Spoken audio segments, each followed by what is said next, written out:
بسم اللہ الرحمن الرحیم کذالک فتنا، اسی طرح ہم نے آزمایا بعضہم ببعض، بعض کو ساتھ بعض کے، تاکہ کہیں اہؤلاء، یہ لوگ ہیں من اللہ علیہم، احسان کیا اللہ نے اوپر ان کے، من بیننا، ہمارے درمیان سے، الیس اللہ، کیا نہیں ہے اللہ پاک بعالم بالشاکرین، خوب جاننے والا حق شناسوں کو۔ اب دیکھو اس آیت نے یہ مسئلہ سمجھا دیا۔ ایک تو یہ مسئلہ بتایا آپ کو کہ تمہارا تعلق ہو مخلص موحدین کے ساتھ، تمہارا تبلی اور تعلق ہو کس کے ساتھ؟ مخلص، چاہے غریب ہی کیوں نہ ہو۔ اور عام طور پہ یہ ہوتا ہے چند پیسوں ٹکوں والا آدمی ملتا ہے نا، جو مخلص غریب موحد ہیں، ان سے منہ موڑتا ہے اور ان کے ساتھ جوڑنے کی کوشش کرتا ہے۔ اللہ نے اصلاح کر دی۔ نمبر دو، نبی پاک کا کوئی ذاتی مقصد بھی نہیں تھا، مقصد بھی تھا قوت اسلام اور ان کا ایمان، اور صحابہ کو ایذا دینا بھی مقصد نہیں تھا، اور نہ صحابہ کو ایذا آتی۔ اگر آپ اٹھا بھی دیتے تو صحابہ کرام محسوس نہ کرتے، صحابہ تو بہت پاک لوگ تھے۔ اگر آپ ہمارے ساتھ چند لوگ بیٹھے ہوں طالب علم، اور کوئی مہمان آ جائے اور میں کہہ دوں کہ آپ تھوڑی دیر چلے جائیں پھر آنا، تو آپ میں بھی میرا خیال ہے ناراض نہیں ہوں گے۔ وہ تو مزکہ لوگ تھے، نبی پاک علیہ السلام کی بات مان کر اگر چلے جاتے تو ناراضگی کا احتمال ہی کوئی نہیں تھا۔ لیکن اللہ نے کیا فرمایا؟ لا تطرد، میرا پیغمبر یہ صحابہ جو ہیں ان کو مجلس سے نہیں اٹھانا، یہ چودھری جہنم میں جاتے ہیں تو چلے جائیں، یہ نہیں مانتے تو نہ مانے، لیکن صحابہ کو مجلس سے نہیں اٹھانا۔ آپ ایمان سے بتائیں، جو اللہ اپنے نبی کو یہ کہہ رہا ہے کہ صحابہ کو مجلس سے نہیں اٹھانا، وہ مودودی یا یہودی کو تنقید کرنے پر برداشت کرے گا؟ ان کو اجازت دے گا کہ تم مطلب تنقید کرتے رہو؟ تنقید بالفاظ دیگر بھونک نہیں ہے نا، اور کیا ہے؟ تو جو اللہ پیغمبر کی نیت بھی ساتھ اور صحابہ محسوس بھی نہیں کریں گے، صحابہ کا اتنا مقام ہے کہ اللہ صحابہ کرام کو، نبی پاک علیہ السلام کو اللہ تعالیٰ تنبیہ کرتے ہیں، میرا پیغمبر ان کو اپنی مجلس سے نہیں اٹھانا، چودھری جہنم میں جاتے ہیں، جانے دو ان کو۔ لیکن اللہ نے اتنا برداشت نہیں کیا کہ میرے نبی کے صحابہ اٹھے اور ان کی جگہ ابو جہل جیسا لعین اور یہ آ کے بیٹھ جائیں پیغمبر کی مجلس میں۔ اللہ نے اپنے نبی کی مجلس کو اتنا پاک رکھا کہ صحابہ سے خالی کر کے، مخلصین سے خالی کر کے مشرک بیٹھ جائیں۔ فرمایا نہیں میرے پیغمبر، یہ مانے یا نہ مانے تجھے اس کام کرنے کی اجازت نہیں ہے۔ کیا سمجھے ہو؟ اس سے بڑی عظمت کیا ہو سکتی ہے؟ ایک دوسرا، قرآن یہ بتا رہا ہے کہ ظالم بڑے دو ہیں، ایک ظالم ہے ان الشرک لظلم عظیم، اور دوسرا فتطردہم فتکون من الظالمین۔ دوسرا ظالم وہ ہے جو صحابہ کرام کے بارے میں کوئی برا خیال کرے۔ صحابہ کے بارے میں بھی برا خیال کرنے والا کیا ہوتا ہے؟ ظالم۔ اللہ نے اپنے نبی کو کہہ دیا میرے پیغمبر اگر تو نے ان کو اٹھا دیا تو فتکون من الظالمین، تو بھی ہو جائے گا بے انصافوں اور ظالموں سے۔ جو اللہ اپنے پیغمبر کو تنبیہ کرتے ہیں، میرے پیغمبر ان کو اپنی مجلس سے نہیں اٹھانا، فتکون من الظالمین، اگر اٹھایا تو تیرا نام بھی ظالمین میں چلا جائے گا۔ جب پیغمبر کو یہ تعذیب اور یہ تنبیہ کی جا رہی ہے، تو جو آج کے دور میں چند سکول کی کتابیں اور چند اوراق تاریخ جس کے نہ راوی کا نسب نہ مورخ کا، وہ پڑھ کے صحابہ پہ تنقید کرتا ہے تو وہ کتنا بڑا ظالم ہوگا۔ اسی لیے ہم کہتے ہیں جو آدمی صحابی پہ تنقید کرتا ہے، اور تاریخ کی گندگی میں داخل ہو کر وہ آدمی ظالم اور بے انصاف ہے، اور ظالم کی شہادت کا ویسے بھی اعتبار نہیں۔ جو نبی کے صحابہ پہ تنقید کرے تو اس کو سمجھو کیا ظالم ہے، اور ظالم کا حکم کیا ہے؟ من مشى مع ظالم فهو يعلم انه ظالم، جو ظالم کا ساتھ دے اور پھر جانتا بھی ہو انه ظالم کہ وہ ظالم ہے، فعلیہ لعنت اللہ والملائکۃ والناس اجمعین۔ اس لیے نہ مشرک کو برداشت کرنے کی گنجائش ہے اور نہ صحابہ کے دشمن کو برداشت کرنے کی گنجائش ہے۔ کچھ سمجھ آئیے بات؟ ہاں، جو بھی صحابہ کا دشمن ہوگا وہ کیا ہوگا؟ ظالم۔ اچھا، اللہ کو اتنا پیار ہوا کیوں؟ حضرت مولانا حسین علی رحمہ اللہ ان کو بلایا کرتے تھے جلسے پر مولانا احمد علی لاہوری رحمت اللہ تعالی علیہ، وہ بلاتے، بہت بڑے درویش اللہ کے ولی تھے مولانا احمد علی صاحب لاہوری رحمت اللہ علیہ، مولانا عبید اللہ سندھی صاحب کے شاگرد تھے، اور ساری زندگی قرآن کی تفسیر پڑھاتے گزر گئی۔ یہ بھی اللہ کی رضا اور اللہ کے انعام کی ایک علامت ہے، قرآن پاک کی خدمت جس سے اللہ لے لے، سمجھو اس پہ اللہ راضی ہے، اور یہ اللہ کا بہت بڑا انعام ہے۔ تو مولانا احمد علی لاہوری رحمت اللہ تعالی علیہ بڑے مفسر تھے، بڑے مفسر، اور قوم کے اعتبار سے بہت گئے گزرے، لیکن اللہ نے کام ان سے لیا جو بڑے بڑے سید بھی نہیں کر سکے، بڑے بڑے لوگ بھی نہیں کر سکے، اس لیے قوموں کی بات بھی نہیں ہوتی۔ بہرحال احمد علی لاہوری رحمہ اللہ وہ کہا کرتے تھے اگر قرآن پاک کا مجھ سے خلاصہ پوچھنا ہے پورا قرآن تو میں چند سیکنڈوں میں بیان کر سکتا ہوں۔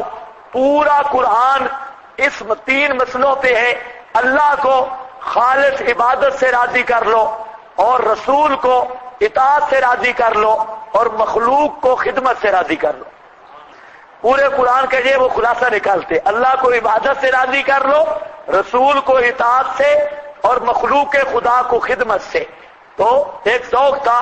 تو مولانا احمد علی لاہوری صاحب رحمہ اللہ کو حضرت مولانا حسین علی صاحب رحمہ اللہ کے ساتھ بڑی محبت تھی، اور بلاتے تھے جلسے پر۔ لاہور میں جلسہ ہوتا، مولویوں کو بڑی تکلیف ہوتی، جو علماء کرام آتے وہاں پر، بزرگ شزرگ۔ تو ایک دفعہ جب جلسہ ہوا تو وہاں پر مولویوں نے احتجاج کیا، انہوں نے کہا اگر پنجابی مولوی حسین علی آیا تو ہم آپ کے جلسے پہ نہیں آئیں گے۔ کیوں؟ کہتے ہیں ہر وقت آ کر یہ ادھر آ کے کام خراب کر جاتا ہے اور فتوے لگاتا ہے، اور اس کو اور مسئلہ آتے ہی کوئی نہیں، بس مسئلہ الہ مسئلہ الہ، یہ سب کو مشرک سمجھتا ہے، اور لہذا یہ نہ آئے۔ تو مولانا احمد علی صاحب کہنے لگے کہ اللہ کے بندو، تمہیں میں بلاتا ہوں عوام کے لیے، اور مولانا حسین علی کو بلاتا ہوں تمہارے لیے کہ تم مسئلہ سمجھو۔ تو انہوں نے کہا ہم نہیں سمجھتے، جھگڑا ہو گیا لاہور میں کافی۔ تو بہرحال مولانا نے کہا کہ چلو اس دفعہ میں نے ٹائم لیا ہے، اس دفعہ تو آئیں گے، پھر دیکھ لیں گے، اس دفعہ جلسہ کرو۔ وہاں مولویوں نے مشورہ کیا کہ اس دفعہ جب آئے نا اس کو موضوع دینا ہے عظمت صحابہ، کیونکہ سارے مولوی سمجھتے ہیں ہم جو ایک موضوع کو رٹا لگا کے جاتے ہیں تقریر کر کے تو شاید دوسرا بیان نہ کر سکے۔ تو جب مولانا سٹیج پہ بیٹھنے لگے تو سٹیج سیکرٹری نے اعلان کیا کہ مولانا حسین علی کا موضوع ہے عظمت صحابہ، اور جہاں پابندی اپنے موضوع سے ادھر ادھر ہو نہیں سکتے۔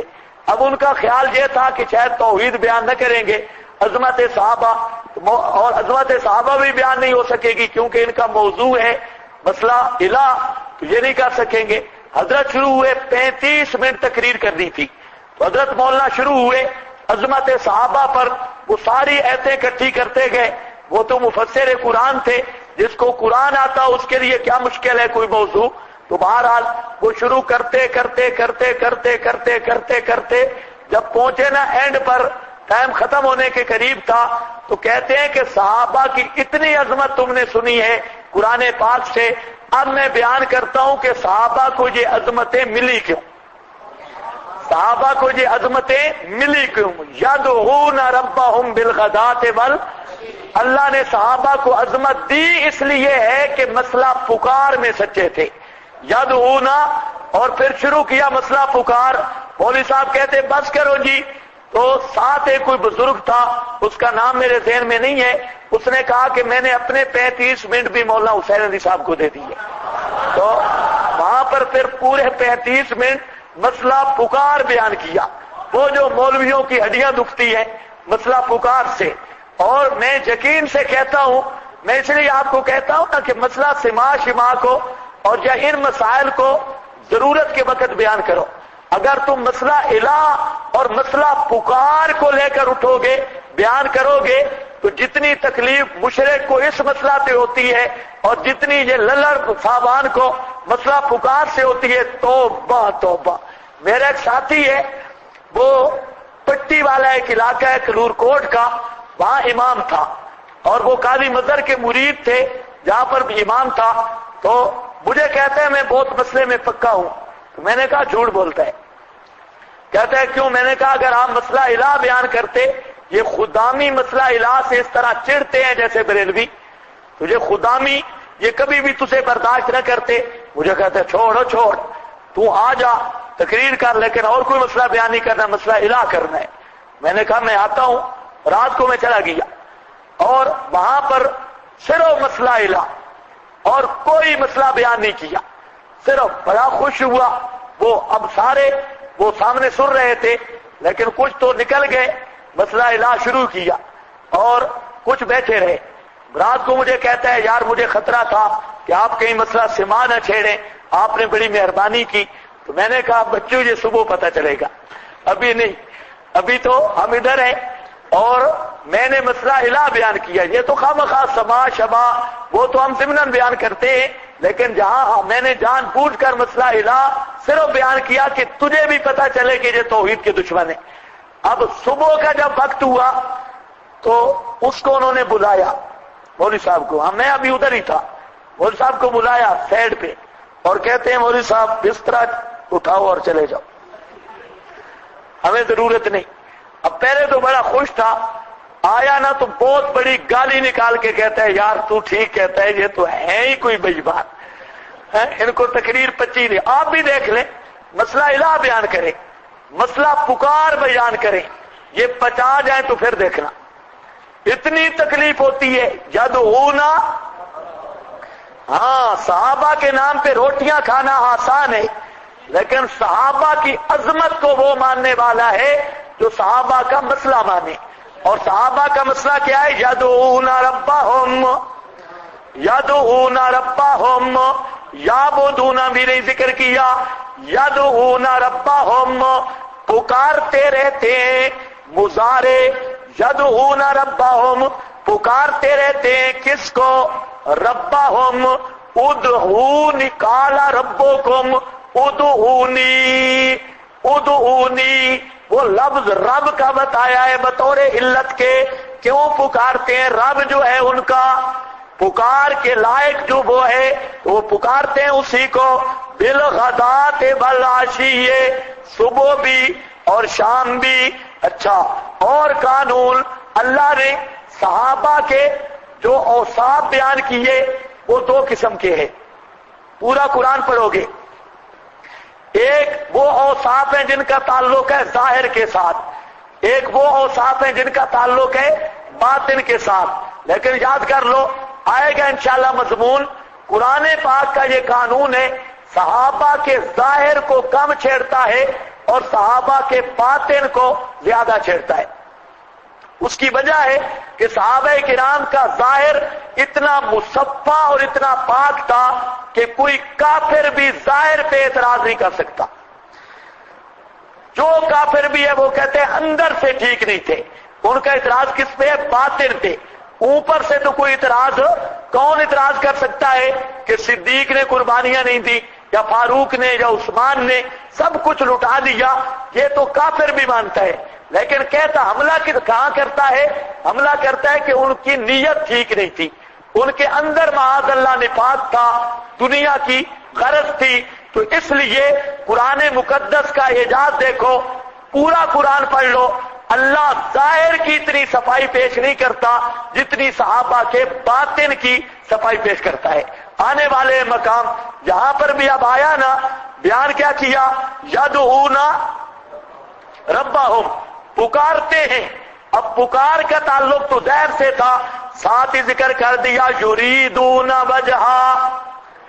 یہ پکار سے ان کا مقصد کیا ہے؟ یریدون، ارادے کا تعلق اندر سے ہے یا اوپر سے ہے؟